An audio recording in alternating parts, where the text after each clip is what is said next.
มาเด้อจ้ากับข้าวเที่ยงวันนี้ส้มตำกับต้มไข่อาหารคนอีสานบ้านเฮาแค่นี้ก็อร่อยแล้วค่ะแซ่บหลายส้มตำ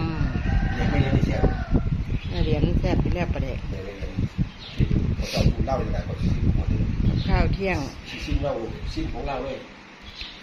กินอะไรมากมายกินแค่นี้ก็อิ่มแล้วข้าวเที่ยงค่ะส้มต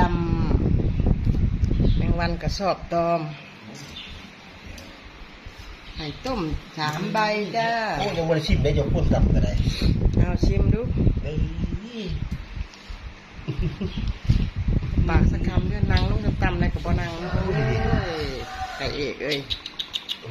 เอาอ่ำ